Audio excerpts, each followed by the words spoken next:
You ask Tiger to solve. This deals with linear equations with one unknown.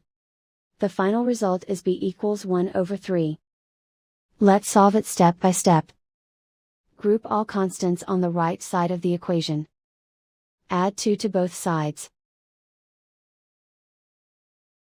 Simplify the arithmetic.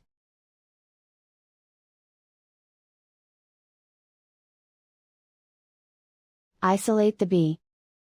Divide both sides by 6.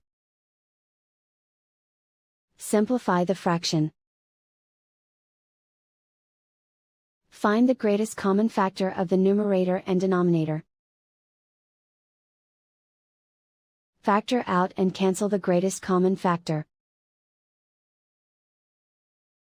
And so the final result is b equals 1 over 3.